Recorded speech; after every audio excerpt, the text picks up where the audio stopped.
সতর্কবার্তা, এই চ্যানেলটি কোনো অবৈধ সামগ্রী প্রচার করে না। এই চ্যানেল দ্বারা সরবরাহিত সমস্ত সামগ্রী কেবল শিক্ষামূলক উদ্দেশ্যেই বোঝানো হয়েছে। আমার আজকের বিষয়, এই দুটি ফল খেলে শক্তিশালী হবে পুরুষাঙ্গ। রাস্তাঘাটের সংবাদপত্রের বিজ্ঞাপনে এখন প্রায় চোখে পড়ে কিভাবে নিজে পুরুষাঙ্গ বড় করবে। সেই বিজ্ঞাপন দেখে অনেকে দোকানে যান, অনেকে যন্ত্র কিনে ফেলেছেন, তবে কাজের কাজ কিছুই হয়নি। অনেকে তো আবার সাহস করে সেটাও করতে পারেনি। ইচ্ছে থাকলেও রয়েছে অথচ পার্শ্ব প্রতিক্রিয়ার পর কিভাবে প্রাকৃতিক উপায়ে বাড়ায়।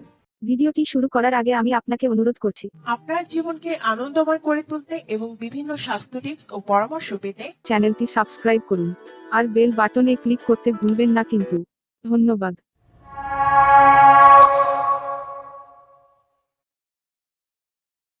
খেজুর। লাগোসের সেক্সুয়াল হেলথ থেরাপিস্ট কাজিমের মতে খেজুর খেলে বীর্যের ক্ষমতা বৃদ্ধি পায়। পুরুষের বন্ধ্যাত্বকরণ সমস্যা মেটাতে অত্যন্ত কার্যকর। এটা পুরুষদের টেস্টোস্টেরন হরমোন ও মহিলাদের স্তনের আকার বৃদ্ধি করে, পাশাপাশি পুরুষাঙ্গকে শক্তিশালী করে তোলে এবং আকার বাড়ায়।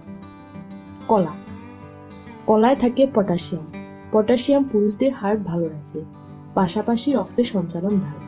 রক্তের সঞ্চালন বাড়ার ফলে আপনার পুরুষত্ব বৃদ্ধি পায়, আপনি বিছানায় অনেকক্ষণ টিকে থাকতে পারেন। ব্লাড প্রেশারকে নিয়ন্ত্রণে রাখে।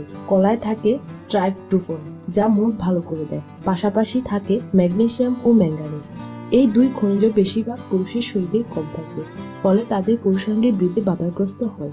তাদের বীর্যের পরিমাণও কম হয়, এর ফলে তারা মহিলাদের খুশি করতে পারে না। আমার ভিডিওটি ভালো লাগলে লাইক এবং শেয়ার করতে ভুলবেন না, এবং অবশ্যই আমার চ্যানেলটি সাবস্ক্রাইব করতে ভুলবেন না। আপনার সুস্বাস্থ্য কামনা করে আমাদের আজকের আলোচনা এখানেই শেষ করছি। ধন্যবাদ। কোনো প্রশ্ন থাকলে কমেন্ট করে জানাতে পারেন। এতক্ষণ ভিডিওটি দেখার জন্য ধন্যবাদ। এই চ্যানেলে শুধুমাত্র স্বাস্থ্য বিষয়ক ভিডিও আপলোড করা হয়। স্বাস্থ্য বিষয়ক টিপস পেতে চ্যানেলটি সাবস্ক্রাইব করুন আর বেল বাটনে ক্লিক করতে ভুলবেন না কিন্তু। ধন্যবাদ।